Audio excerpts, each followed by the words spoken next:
So, exciting news. The face is done.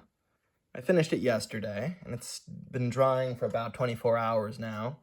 I'm really pleased with it. I think that definitely embodies James.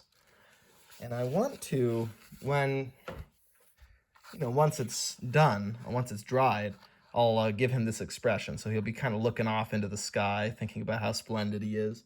That's going to be fun to actually paint the thing, give the face a good gray, kind of a stark white for the eyes. That'll be nice.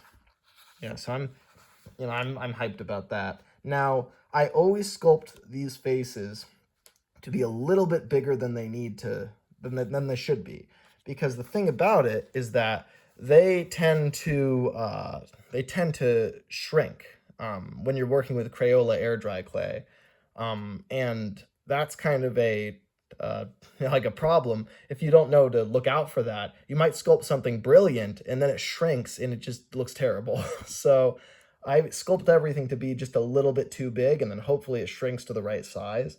I've gotten pretty good at gauging that, but it hasn't gotten to the stage where it's noticeably shrinking yet. So, we'll see over time. And the drier it gets, the more I can kind of sand it down and kind of make little tweaks.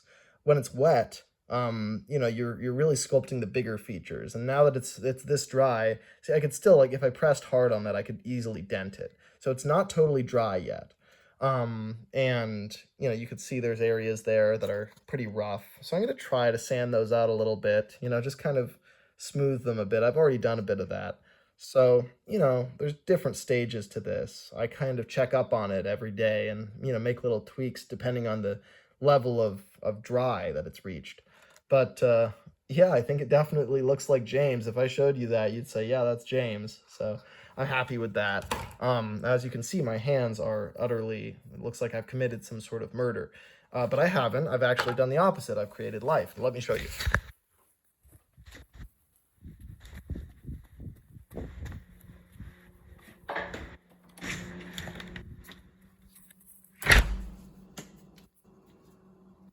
So here we are.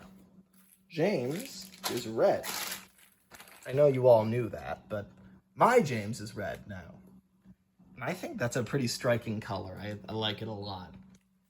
I always like the fact that, sure, red is a color that real engines are, same as green, but James isn't just LMS red. Like, he's just a staggering, just vibrant fire truck red.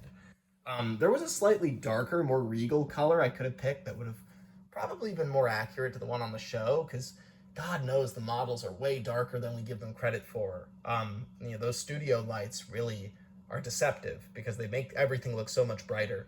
What I used here is Strawberry Fields, whatever the hell this is.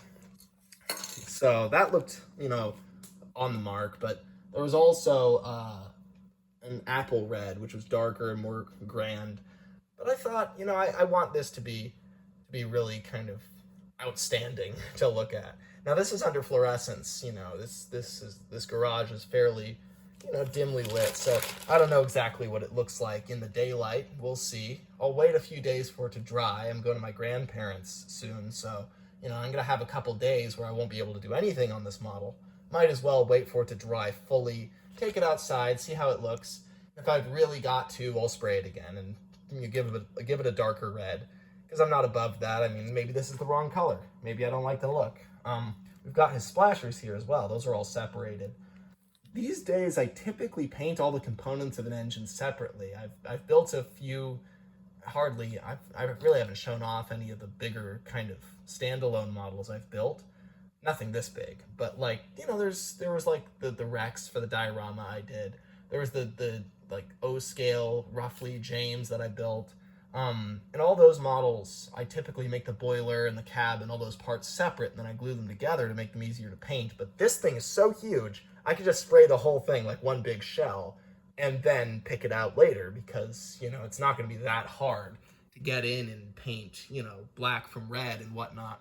Though I probably will mask off all the black parts and spray it. That's my plan. I bought some, same brand, but, a gloss black. So I don't know if I'm going to like that on the undercarriage, but definitely on the smoke box and the cab, which I haven't built, by the way. The roof, there's going to be a separate roof piece that glues on top of that. those will be really striking in black. So we'll see. Also, there's the tender right here. I haven't given that much airtime, but there it is. So yeah, he's looking pretty striking. I could have been more careful with the tender. What I've done on the last few models I've made is I've cut out plastic and glued it on the outside so that you don't get any of these wrinkles you're kind of starting to see forming. But this model is not. I'm not fussing as much as I typically would. So yeah, I'm not too worried. But yeah, I think this is looking really cool. So I'm ecstatic about it.